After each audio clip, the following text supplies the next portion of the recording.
I had this idea for a coffee table with a sculpted base about a year ago, and at the time it was pretty intimidating, so I never got started. But now I'm throwing caution to the wind, and despite not knowing how to make it, I'm starting today.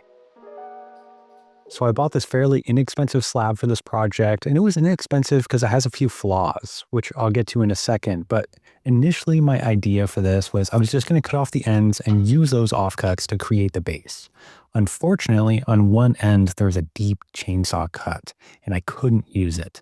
Then on the other end, it had this branch growing on the inside like a tumor. So yeah, it's kind of gross, and I didn't want to leave the live edge exposed. So I had to pivot right off the bat. So my new plan is to cut this end about 8 inches deeper into the slab, hopefully yielding enough wood to compensate losing the other side. Then I'll cut the slab in half and face the live edges inward to hide it. But I didn't want to fill that void with epoxy, so I came up with a different idea to make what I'm calling a Sapwood River table.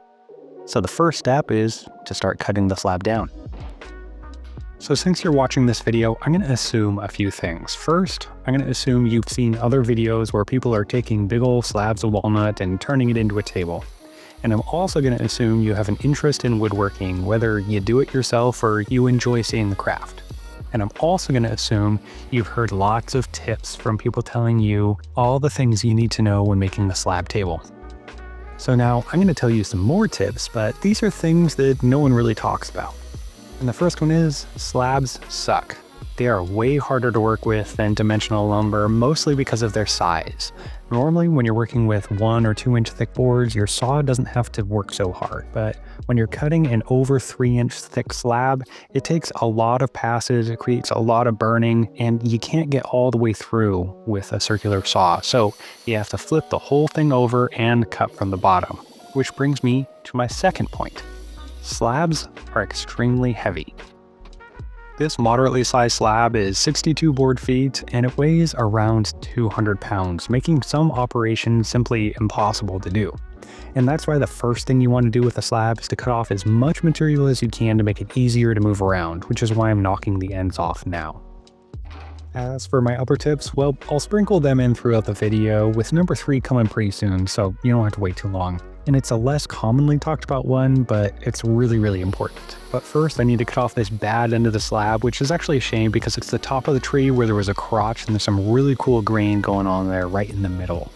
But it had a massive crack in it, which broke apart when it hit the floor and made it pretty much unusable for this project, so I'll set it aside and see what I can salvage for a future project.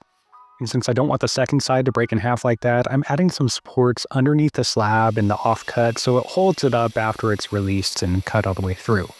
Plus, this way I don't have to worry about it falling down and crushing my toes. With a lot of the weight knocked off, I can manhandle the slab over to the bench, which went totally fine and didn't hurt my back at all.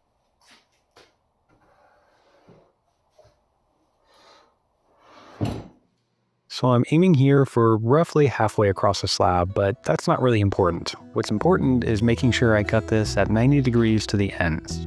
Since both ends are parallel, cutting this at a 90-degree angle means that I only have to cut it once and I should get a rectangle. But it's actually good practice to cut slabs in half because it helps mitigate wood movement. A slab is a cross-section of a tree and it has flat-sawn grain, especially in the middle, which is more prone to cupping. If you took this slab and just sanded it and finished it, then most likely over the years the edges are going to start to curl up like a Pringle. But the edges aren't actually moving, it's the center part that's pulling against itself, causing the two sides of the board to tip upwards. Basically, this flat board is trying to turn itself back into a round tree. By cutting the slab in half, you're releasing that tension from the two halves pulling on each other, and they stay flatter over time. Now, that's not to say a solid slab will cup, but it's definitely more likely to cup than a slab that's sawn in half. Plus, you'll see a second benefit of this later when I join the two halves back together, but we'll talk about that when we get there.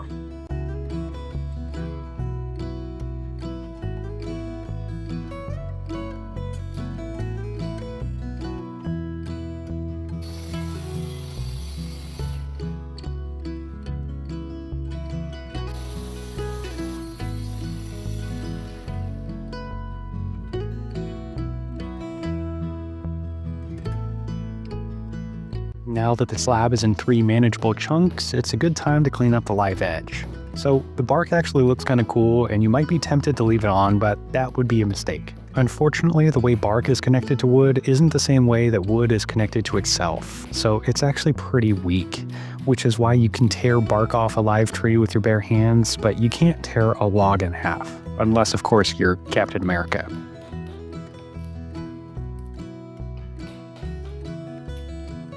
With the bark removed, it's time to prepare to join the slabs together, so I'm lightly cleaning it up and smoothing out the edge of the live edge, so I get a good, edge.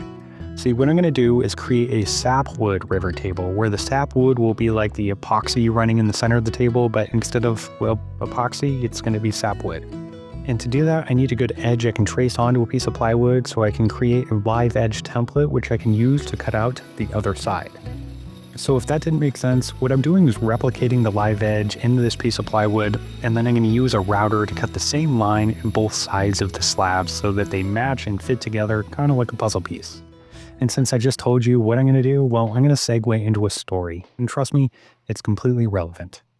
So I spent about 10 years of my life working in IT. Now, I wasn't one of those folks you'd call to help fix your computer. I was on the project side, and my job was to make sure that the team got projects done, and they did them with minimal impact, which means we tried our best not to break stuff, or at least not too much stuff.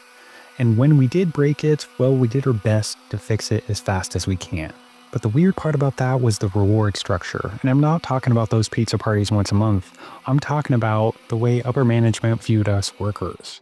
If something went wrong and broke, say, the system that our technicians used to manage their work, then the hero was the person that fixed it, even if they had a hand in breaking it in the first place. But if you were careful, did all your planning, all your testing, and your change went off flawlessly, meaning it was seamless and no one even noticed it happened, well, then unfortunately, no one noticed it happened. Now there's some obvious flaws in that, leading to hero syndrome, like how some firefighters light their own fires just to put them out so they can be a hero, but it also meant if you did a good job, people didn't even know that you were there. And that's exactly what I'm going to do right now. Okay, let me explain. So if I route the right side straight down, I'll end up with a triangle of missing wood where the live edge meets a vertical face, and that would look funny. But if I carve out a matching live edge on the right side so the two halves nest together and don't leave any gaps on the end grain, well, no one would notice. And that's how the IT story and this slab meet. Carving out the slabs so they fit together this way is a lot harder. Just like how doing all that work so a change goes smoothly is way harder than winging it and just fixing stuff later. In both cases, once you're done, everything looks exactly as it should. There's nothing out of place and everything just works. After all, a table isn't supposed to have giant holes in it, but making it look this way, like it always belonged, well, that's the hard part.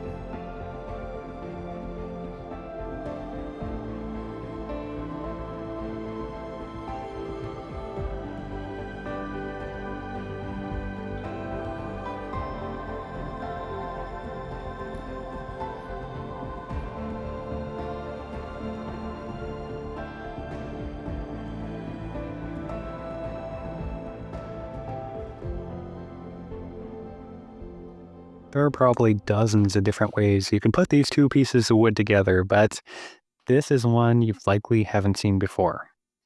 I came up with what I'm about to do by first figuring out how I wanted the table to look, and that quickly ruled out some options. So I don't want anything to interrupt the seam between the two slabs, which means bow ties are out. And I already mentioned no epoxy, which left me with some type of hidden connection.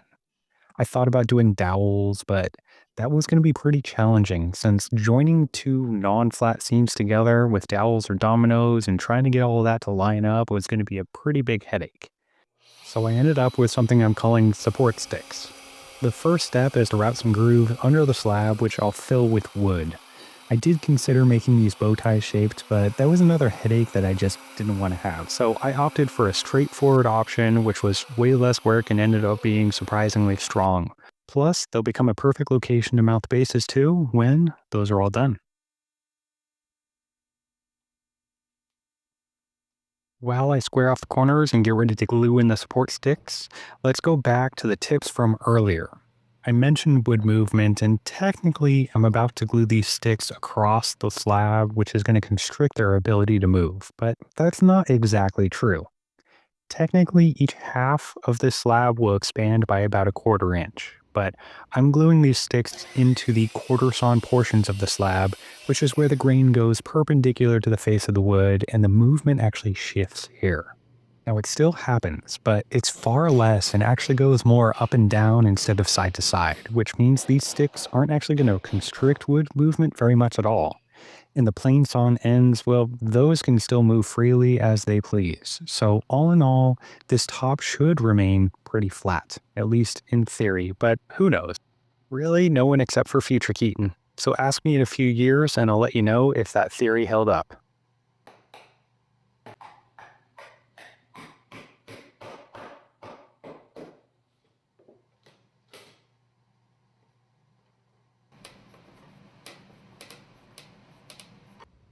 With those glued in, it's time to move away from the top for a bit and over to the base.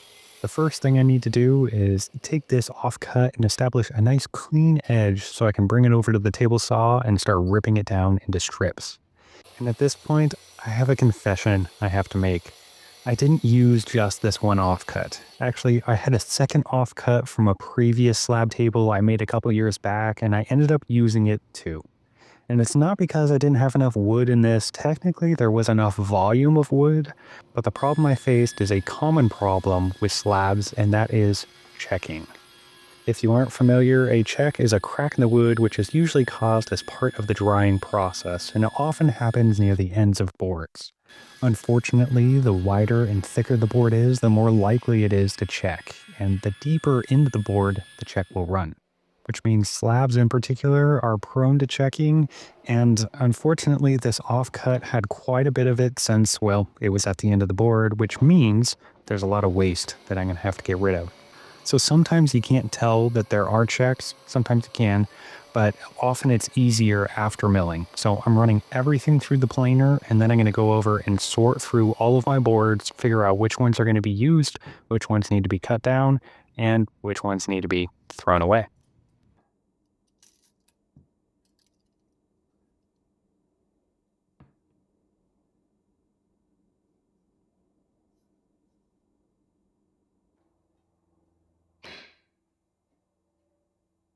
Now that the boards are flat and sorted, it's time to joint them, which I'll do with the table saw, but with a fresh blade since this red one is in dire need of some cleaning.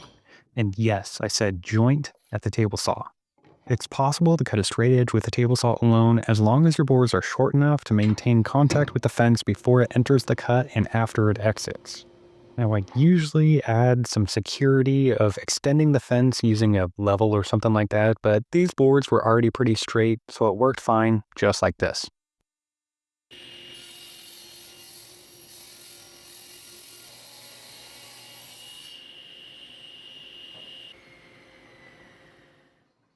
Now that all the boards have two flat faces and one clean edge, I can finally start making the base, starting with the first step, which is to lean the blade over by 7 degrees so I can cut the unjointed side. Then I'll spin the board around and cut a matching angle on the other side. And so for all those math nerds, friends out there, each board is 3 inches wide, 1.5 inches thick, and when you stack 13 of them up side by side with that 7-degree angle, they make a perfect 21-inch semicircle. But the base isn't going to be a half barrel, which is a good thing because I still have all of these checks to deal with. And at this point, I knew where the curve was going to look like, but I didn't know exactly where it was going to land. So I cut everything to rough length and fed the fire pit along the way. And speaking of fire, remember that bird blade from earlier? Well, I need it again, so let's fix it. Over the years, I've tried all sorts of different cleaners and have never been satisfied with any of them. So I decided to run an experiment and formulate my own cleaner, and I cracked the code. It really doesn't take much, just a fine mist, and after half an hour, most of the mess wipes right off. For those stubborn spots, I found some wire brushes I modified to work perfectly for blade cleaning. The shorter front bristles are stiff and great for stubborn spots, and the backside has this narrow end perfect for cleaning the face of the teeth, which is the most important and hardest part to clean. The best part of this cleaner is it's completely safe to touch, which puts it head and shoulders above any of those highly caustic cleaners out there, and it does a way better job than any of the gentle cleaners such as Simple Green and all of the testing that I've done. So since I put in all the work to curate all of this and come up with this awesome blade cleaning solution, I wanted to make it available to you. So there's a link down in the description to my website where you can buy this whole kit, including the best cleaning brush out there on the market, this skin-safe cleaner and a nice spray bottle, and then of course the cleaning mat, which helps keep the solution where you want it on the blade and not soaking in to your bench top. But with that, I'm going to get this clean blade back in the saw so I can keep going on the project. The reason I need this blade in particular is because it cuts a flat bottom and I need to cut some grooves in the sides of the boards. These grooves are going to hold a spline which will act as a second set of hands aligning the boards during the glue up. That way they won't shift or twist, which would make the smoothing process even harder, and trust me, it's going to be hard enough as is.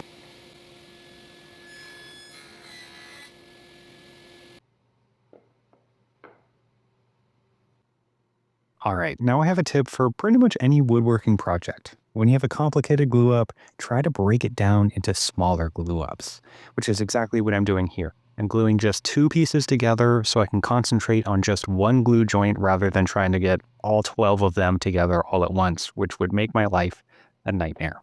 What I'm going to do is take these 2 chunks and then glue them together later and then keep going until the entire thing is done, which is kind of the same way, say I glue a cabinet together where I do one half and then I do the other half and then I join it with cross structures, which just makes it a lot easier and way less stressful. And another glue up tip, you've already seen me using some tape as a clamp, but as you can see, I'm using some clear packing tape, which is key. Packing tape, unlike masking tape, has some stretch to it, so you can pull it tight, stretch that tape, and then it's going to spring back like a rubber band, pulling that glue joint tight and acting as your clamp.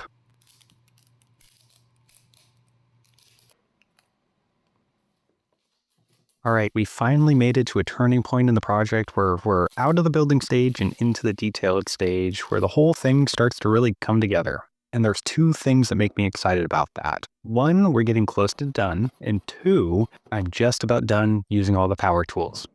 From here on out, my main weapon of choice is this hand plane, which will take care of the bulk of the shaping for both the base and the tabletop, which we're going to get back to in a few minutes. Now the outside's pretty easy to do. Just scrape off the high spots and I'll leave the rest to smooth out with the sander later. But the hard part is shaping the inside. For that, I have a 4-step process starting with this cambered hand plane to dig out the bulk of the high spots, which aren't just the glue joints like the outside, but are actually the center of each board. From there, I'll use a spoke shave to smooth it out and then use a scraper to get rid of all those cross-grain marks that you'll see later, and then I'll use some good old-fashioned hand sanding to get it all nice and smooth. Each one of these bases took about 4 hours, and in that time, I had a lot of time to think. So earlier, I mentioned I used to work in IT, and at the time, I was very goal-oriented, which is corporate ease for I wanted to get promoted and make lots of money. And I saw it happening. The harder I worked, the more responsibility I was given, which led to raises and promotions, and each milestone was just that, another milestone. Just an empty box to check with a very fleeting moment of fulfillment followed by a wave of stress and unhappiness. So I did what most people did and pushed through in the hopes that one day satisfaction will come and find me. But strangely enough, it never did. So I took a step back and realized all my drive to prosper that I thought was forward thinking was actually very short-sighted. What I was really doing was making myself miserable by relying on external rewards as my sole motivation, but rewards don't bring fulfillment, so I made a change. I started woodworking in earnest. I focused on developing skills and realized time here in the shop forced me to be present, which made me realize all my life I've had in the crosshairs a destination, and I needed to get to it, plowing past obstacles and ignoring side paths, and I've come to realize life isn't about that. It's not about getting there. It's about being here. Spending time on the journey, enjoying the obstacles, exploring the beauty around you.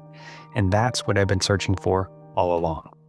So of course, hindsight is always 20/20, and those IT days were full of some really good times.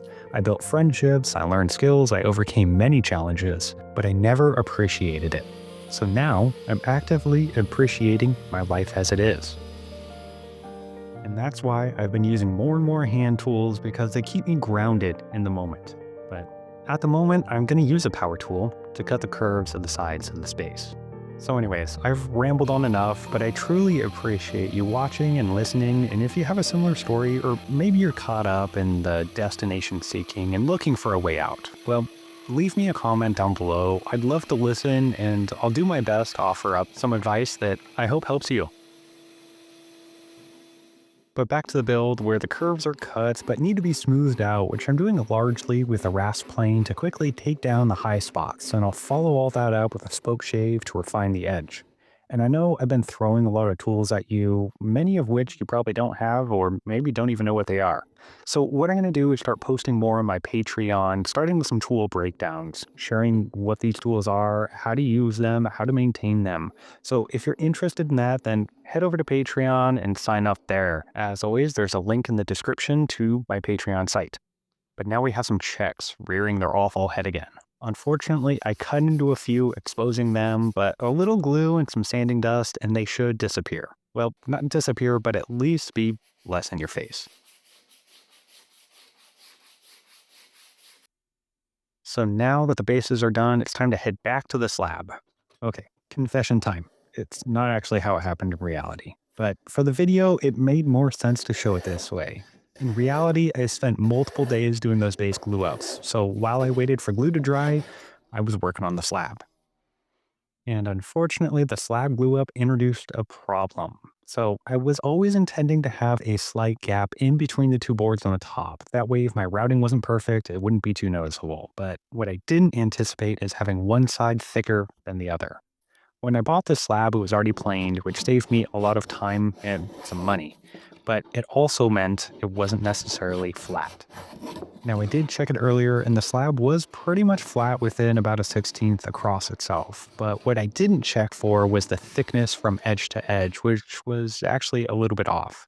Basically, one side was slightly thicker and one side was thinner. I put the thin side against the thick side, and well, this happened. So my solution is to just plane it all down. To do this quickly, I'm going to go across the grain to remove material faster. See, wood is strong along its length, but weak across it, so fibers can be pulled out in bigger chunks this way. But the problem is it's pulling them out instead of cutting them out, which causes those fibers to tear. Luckily, I have lots of planing to do, so a few spots of tear out now will be cleaned up when I come back to the table with the smoothing plane.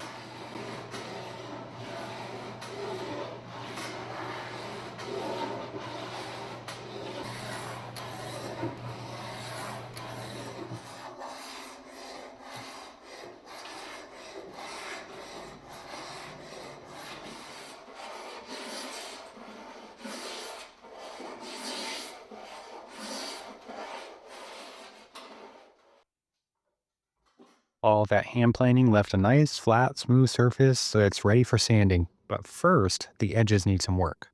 My original plan was to create a series of underbevels to make sure the top would look thinner. So I'm starting with a shallow underbevel on the sides, which honestly didn't take as long as it seems.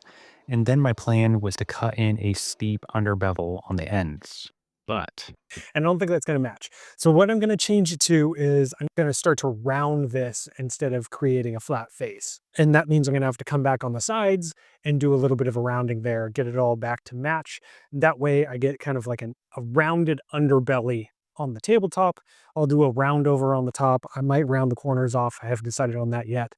And then I think that softness is gonna match the base a lot better. so occasionally this happens where you have an idea and you think it's a good one, but once you see it in reality, it sucks. So this new idea, as it turns out, will actually be easier to do because I won't be removing as much material on the ends.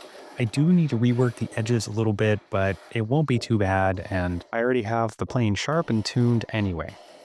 Speaking of planes, you might have noticed I've been using these wooden planes instead of the metal planes like in some of my previous videos. Now, these planes are sometimes referred to as German hand planes or continental planes, and the reason I like them is because they're super light and easy to use for a few hours at a time without getting too tired. Plus, they tend to hold their settings better than a metal plane, which can wander out of adjustment, especially after some heavy use. And just like that, planing is done, and it's on to the first step of finishing, sanding. Typically, I don't spend a lot of time covering this part because, well, it's boring. But I've been doing a lot of looking back, and one of those things I was thinking about has to do with sanding, so I figured I'd share. A few years ago, I made a bench for a client, and upon delivery, she felt the bench and was amazed at how smooth it was. So she asked me what I did because she does lots of crafting and she has a sander and she wanted to replicate the smoothness in what she does. And I told her I use a Makita sander and I sand from 80 grit to 220 grit and then apply finish. Turns out she has the exact same sander, but couldn't believe how much softer her new bench was than what she could achieve in her project. So I figured I'll expand on that and share my sanding process with you. What I've just done is sanded with 80 grit to remove all tool marks and any tear out. I spent about half my total sanding time here with 80 grit, so be patient because a good foundation is key. And this first round always reveals little holes which you couldn't see before, so get those filled with some super glue and some accelerator spray, which just speeds up the time. It dries it in about 5 seconds so you can get back to sanding. So then I clean the surface and sand with 120 grit, and then clean again and sand with 180, then clean, then sand with 220, and then clean, and finally apply some water to raise the grain. And I know that's some woodworking jargon, but what you're doing is swelling the wood fibers. See, sanding kind of mushes the fibers around, and some of those fibers might not actually be attached to anything underneath them. So what you want to do is get them wet, and then they're going to stick up like a blade of grass. But you don't want that because it makes the surface feel rough. So wet it, let it dry, then come back with some 220 by hand to knock those raised fibers off so they won't raise again when someone inevitably spills water on your brand new table. And that is sanding, which means we're ready to apply finish except for one tiny detail. I haven't figured out how to attach the base to the tabletop.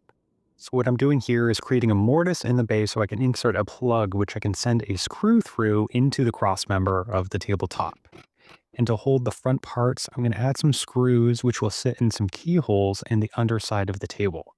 Keyholes are typically used to hang something on a wall, but I think they'll work in this case too. And after having the table in my house for a week now, I must say these attachment points are way more solid than I thought that they were going to be.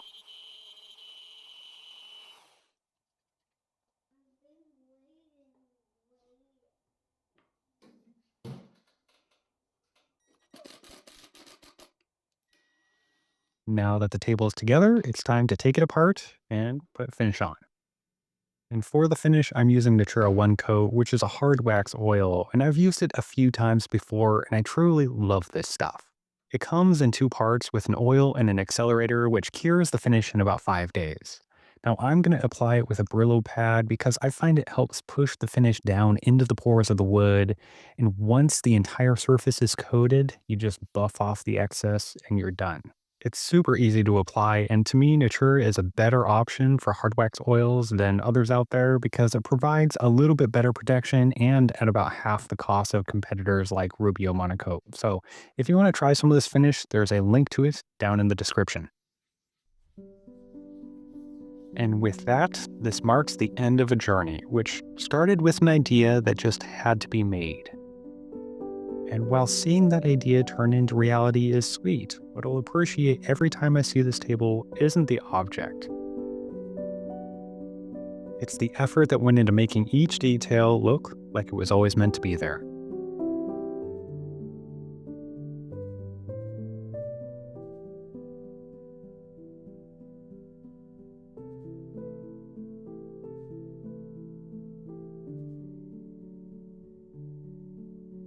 So thanks for watching and joining along, and I'll see you on the next one.